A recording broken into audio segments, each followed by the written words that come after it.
guys, welcome back to my channel. If you're new here, please like and subscribe, and if you're not, let's get right into it. So today I'm going to be making berry jam. These are some berries that I picked yesterday. I went to a little farm. They're getting a little old now, so I thought I'd do something with them instead of just throwing them out. So first what I do is just pick these out really fast, and also there's seeds inside. I'll try to leave it in one piece. I don't really want to squeeze the berry too much, because when I make the jam I want to have parts of the skin still in there. Just repeat that the whole way through.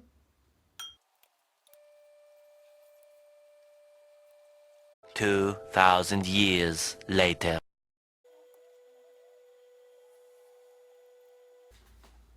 Okay, so I just finished cutting them. As you can see, these are some of the seeds, and these are the berries. So I'm gonna throw this out really fast. So there are actually two ways to make jam. It depends on what you're making it with. I'm making it with berries, and these are actually kind of juicy. As you can see, they're already starting to soak up. If you're making it with something like an apple or maybe a banana or anything like that, it doesn't juice up as fast as this. Or maybe strawberries too. Also, you need to cut them and leave them in a bowl like this, and then leave them for a few hours covered in sugar. I'll tell you how much you need. And yeah, you need to leave them for a couple hours for them to soak. But if you need to make it quicker, then you take that and add some water to it with the sugar. Not too much, okay? But yeah, so since my berries soaked up by themselves, I don't need to add water or wait for some time. So now I'll add sugar. Usually the proportion is 1:1. So 1 kilo of strawberries for 1 kilo of sugar, or 1 kilo of apples for 1 kilo of sugar. But this, I'm gonna take a bit less because it's already sweet, and sometimes also with strawberries you also put a bit less depending on how sweet the berry already is.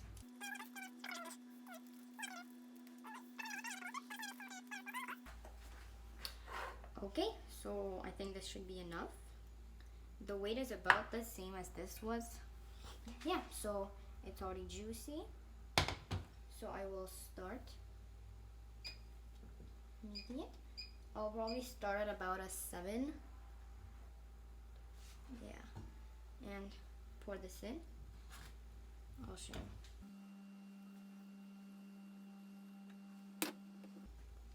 I started with a bit less just in case, because you never know like if it's gonna be too much or not enough.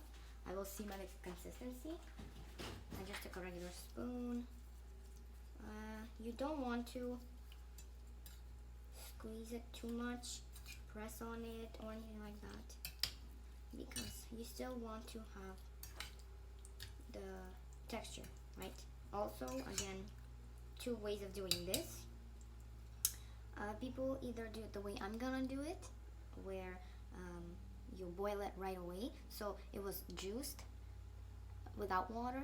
That means I can boil it for about 20 to 25 minutes. But if I again used the water method, that would take about 30, maybe 35 minutes, depends on what again you're making. Yes, and the other way is if you boil, like bring it to a boil and then take it off of the heater and then leave it for about 10 hours, then boil it again, take it off, then leave it for another 10 hours, and then so do that 4 times, and then that also works. The taste comes out, I would say not my favorite. I've tried it. I like this method better, where you boil it right at once, but it comes out a bit less thick, so a bit more liquidy, but also very good, but I just prefer this method better. I'm gonna bring up the heat a bit higher, but be careful because I don't want to burn it. So now we have a jam that's boiling. It's been about 10 minutes. This consistency, pretty watery, you can see for now. I think I'm about to add some more sugar. And don't forget to keep stirring it. Don't let it stand for too long.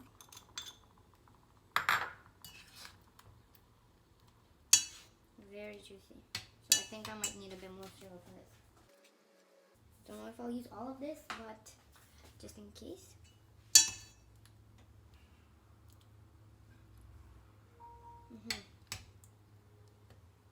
I'll bring it up to a 9 again. It was at an 8 right now. And leave it for another 5 minutes or so. It's been about 20 minutes now. You can see, it got a little bit bigger. Just a bit. I'll add a bit more sugar because I think it's what it needs.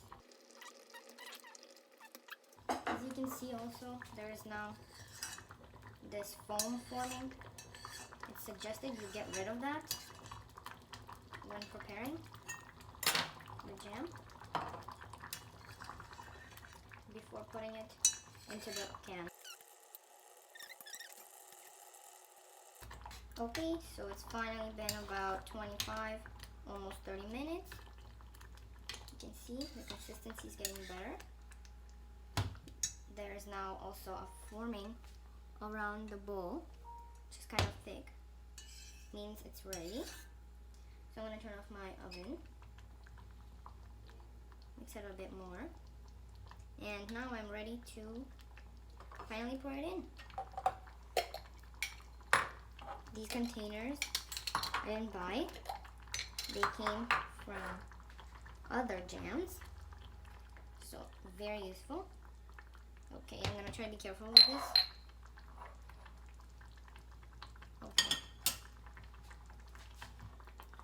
Try to do it so you can see.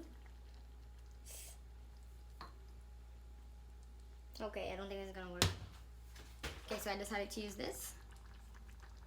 Let's see now.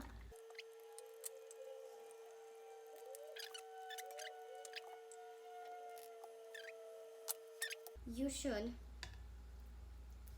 leave it out to reach room temperature, so let it cool a bit.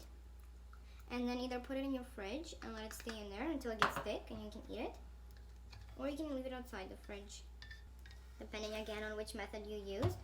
So this method means you could leave it outside of the fridge. If you use the method with water, where you let it, instead of letting it stay and reach the juicy part, then you probably should not do that. Okay, close them, real careful. Again, be careful, it's so hot. It was just boiling. Okay. These two in here. And show you this one. I'll wash it real quick. Okay, here you go. This is the consistency it's at right now. Trust me, it might look suspicious that it's so liquidy, but when you leave it in the fridge or outside of the fridge, then it will definitely be thicker.